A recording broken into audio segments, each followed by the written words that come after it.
Vous êtes bien dans l'histoire au programme de 3e l'essentiel et dans notre chapitre la Première Guerre mondiale, une guerre totale. Bonjour à toutes et bonjour à tous et on se retrouve aujourd'hui pour parler du génocide des Arméniens. Nous allons donc voir que la violence de masse ne touche pas que le front, elle touche aussi les populations civiles. Vocabulaire, qu'est-ce qu'un génocide?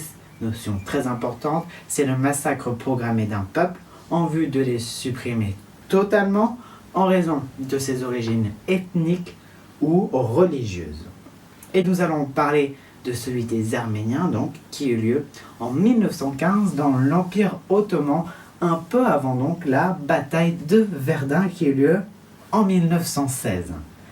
Génocide des Arméniens, 1915, donc le gouvernement turc souhaite expulser les minorités non turques, comme les Arméniens, qui sont déjà persécutés depuis plusieurs années déjà, et pour avoir une raison de tuer tous les Arméniens, le gouvernement cherche des prétextes et réussit à en trouver deux. Le premier rejette tout simplement la défaite d'une bataille contre les Russes. Les autorités turques rejettent donc la faute sur les Arméniens qui n'auraient pas assez bien combattu et qui seraient même soupçonnés de communiquer avec l'ennemi.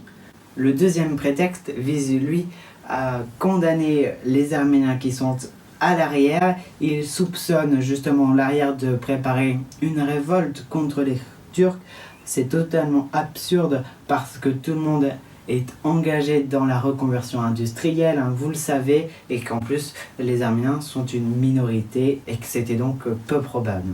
Une fois les accusations portées mais pas véritablement vérifiées, les Arméniens sont alors déportés en masse dans les camps de concentration, que ce soit des hommes, des femmes, des enfants, des personnes âgées, des notables, tout le monde y passe. Alors, la plupart moururent dans la déportation vers les camps qui se faisaient dans le désert, sans eau, ni vivre, rien. Et puis en plus, certains enfants ou des personnes âgées qui ralentissaient les convois furent même noyés ou fusillés pour éviter de prendre du retard. Et puis les survivants qui arrivent dans les camps, certains sont torturés et les autres sont soumis au travail forcé jusqu'à la mort au cours de ce massacre, de cette extermination programmée, de ces déportations, de ces marches inhumaines dans le désert ou plus simplement de ce génocide. La moitié des Arméniens furent tués.